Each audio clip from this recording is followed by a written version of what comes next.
Hello दोस्तों, कैसे हैं आप लोग। दोस्तों आई होप आप सभी अच्छे होंगे, तंदुरुस्त होंगे और अपनी तैयारी मन लगा के कर रहे होंगे।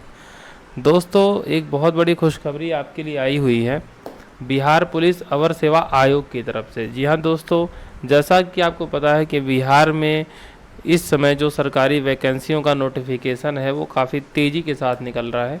कई सारी वैकेंसी आपको वहाँ से देखने को मिल रही हैं। तो बिहार के छात्रों के लिए और बिहार से बाहर वालों के लिए भी एक और अपॉर्चुनिटी आई है। ये अपॉर्चुनिटी आई है बिहार पुलिस में, यानी बिहार पुलिस में एसआई के पद पे भर्ती हेतु वैकेंसी रिलीज की गई है, नोटिफिकेशन रिलीज किया गया है। जैसा कि आप देख सकते हैं, विज्ञापन संख्या 2/2023, बिहार सरकार गृह विभाग में पुलिस अवर निरीक्षक के पद हेतु अधिसूचित रिक्तियों की संख्या निम्न प्रकार है। तो पुलिस अवर निरीक्षक, जिसे आप पुलिस सब इंस्पेक्टर या एसआई दरोगा के नाम से जानते हैं, तो लेवल 6 की ये नौकरी है। एक अच्छी खासी सैलरी, एक अच्छे खासे वेतनमान वाले ग्रेड पे वाली जॉब ये मानी जाती है। टोटल 1275 वैकेंसियाँ आई हुई हैं, 1275 यानी 1275 वैकेंसियाँ हैं टोटल, जिसका ऑनलाइन एप्लीकेशन 5 अक्टूबर से स्टार्ट हो रहा है। जी हाँ दोस्तों, 5 अक्टूबर 2023 से आप ये फॉर्म भर पाएंगे और इसकी जो अंतिम तिथि रखी गई है वो है 5 नवंबर 2023। तो आपको क्या करना है, आप अगर सबसे पहले तो अभी मैं आपको बताऊंगा क्या एलिजिबिलिटी क्राइटेरिया होगा। अगर आप उस एलिजिबिलिटी क्राइटेरिया में आते हैं तो 5 नवंबर का वेट नहीं करना है।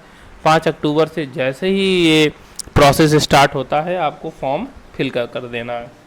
तो आइए देखते हैं नोटिफिकेशन में क्या बातें हैं जो कि खास है, जो हमें ध्यान देनी है फॉर्म भरने से पहले। सबसे मेन को पात्रता, एलिजिबिलिटी, क्या हम आवेदन पत्र भरने के लिए एलिजिबल हैं। तो सबसे पहले अगर शैक्षणिक योग्यता की बात करें तो शैक्षणिक योग्यता में आपके पास एक ग्रेजुएशन होना चाहिए, ठीक है ना।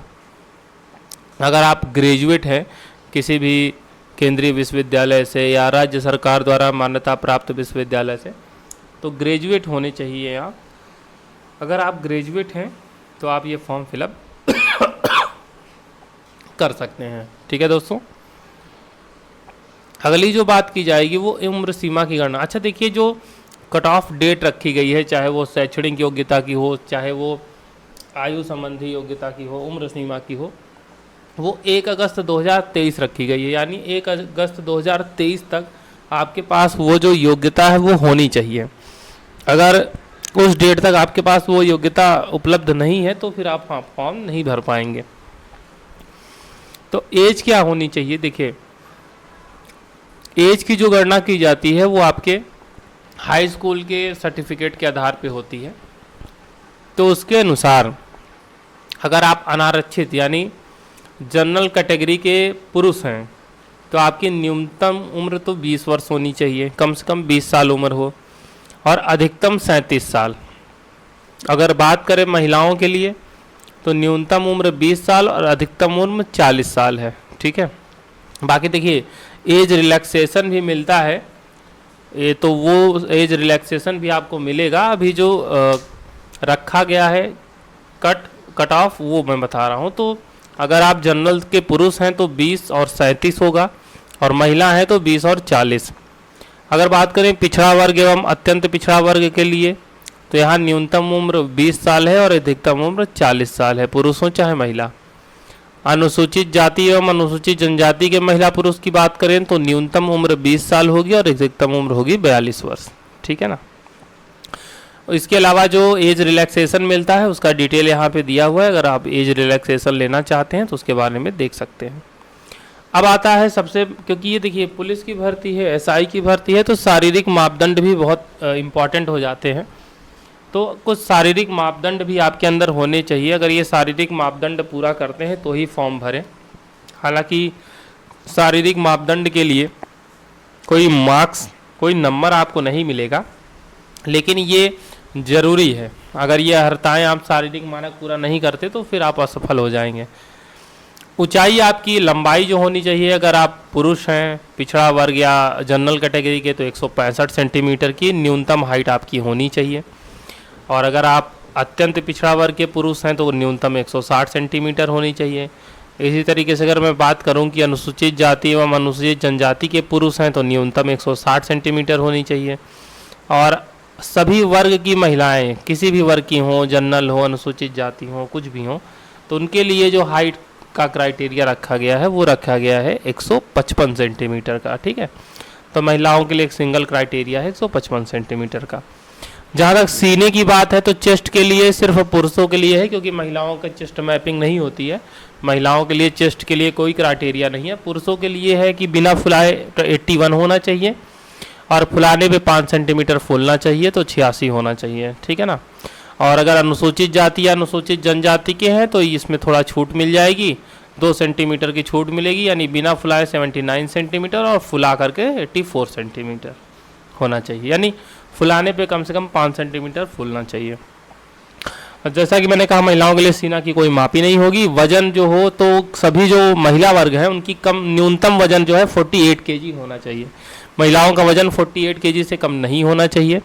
बाकी किन्नर है, कोथी है, हिंजड़ा है, ट्रांसजेंडर है, तो इनके लिए जो शारीरिक मापदंड होगा, जो शारीरिक दक्षता परीक्षा का मापदंड है, वो जो पिछड़े वर्ग की महिलाओं के अभ्यर्थियों के समान ही होगा, यानी वही लंबाई, वही सारी चीज़ें। अब आता है कि सर ये सिलेक्शन प्रोसेस क्या होगा, किस तरीके से सिलेक्शन होगा। तो देखिए, सिलेक्शन प्रोसेस होगा, इसमें आपकी एक लिखित प्रतियोगिता परीक्षा होगी, रिटन एग्जाम होगा। ठीक है, अब रिटन एग्जाम भी देखिए आपका कितने चरणों में होगा। पहला चरण आपका होगा जो कि आपकी प्रारंभिक परीक्षा होगी। ठीक है, दूसरा चरण होगा जो कि आपकी मुख्य परीक्षा होगी। ठीक है ना। तो 2 चरणों में है। पहले चरण में क्या है, पहले चरण में जो आपकी प्रारंभिक परीक्षा है उसमें 200 नंबर्स का एक पेपर होगा, 200 मार्क्स का एक पेपर लिया जाएगा, और जिसमें आपको प्रश्नों की संख्या होगी 100 क्वेश्चंस होंगे 200 नंबर के। 2 घंटे आपको टाइम मिलेगा, 2 घंटे का पेपर होगा। ठीक है ना। इसमें सामान्य ज्ञान से रिलेटेड, समसामयिक मुद्दों से रिलेटेड क्वेश्चंस आपसे पूछे जाएंगे। मिनिमम 30% आपको तो नंबर लाना ही लाना है। बाकी जो रिक्तियां हैं उसके 20 गुना अभ्यर्थियों को मुख्य परीक्षा के लिए सफल किया जाएगा। तो आपकी कोशिश होगी कि जितना मैक्सिमम आप ला सकें, जिससे कि मुख्य परीक्षा में बैठ सकें। ठीक है। द्वितीय चरण आपका होगा मुख्य परीक्षा। तो जो प्रारंभिक परीक्षा यानी प्री एग्जाम में क्वालिफाई होंगे, फिर उनको मुख्य परीक्षा देने का अवसर प्रदान किया जाएगा। और जो मुख्य परीक्षा होगा उसमें आपको 2 पेपर देने होंगे। पहला पेपर आपका 200 नंबर का होगा। ठीक है, जो कि सामान्य हिंदी का पेपर होगा। 2 घंटे आपको टाइम मिलेगा, 100 क्वेश्चन आएगा, और इसमें कम से कम आपको 30% अंक प्राप्त करना है, नहीं तो आप अयोग्य हो जाएंगे। ठीक है ना। अब देखिए, सामान्य हिंदी पत्र का प्राप्तांक मेधा निर्धारण में नहीं जोड़ा जाएगा, यानी इस पेपर के जो नंबर हैं वो आपके मेरिट में नहीं जोड़े जाएंगे। ठीक है, मतलब इसमें एक प्रकार से आपको क्वालिफाई ही होना है। ठीक है, मतलब 200 में से 30% 60 नंबर आपको लाना है कम से कम, बस, बाकी इसको जोड़ा नहीं जाएगा। द्वितीय जो पत्र होगा सामान्य अध्ययन का, सामान्य विज्ञान का, नागरिक शास्त्र, भारतीय इतिहास, भारतीय भूगोल, गणित, मानसिक योग्यता, मतलब इसमें सारी चीज़ें आपकी आएंगी। आपके हर पक्ष को चेक किया जाएगा। ये भी इसमें भी 100 क्वेश्चंस होंगे, 100 क्वेश्चंस होंगे, और 2 घंटे का पेपर होगा, और 200 नंबर का ये भी पेपर होगा। तो इसमें कई सारी चीज़ें हैं, तो ये आप अच्छे से तैयारी करिएगा। ठीक है। जो आपकी परीक्षा होगी दोनों ही चरणों की, सही प्रत्येक अगर गलत उत्तर करेंगे तो 0.2 अंक काट लिया जाएगा।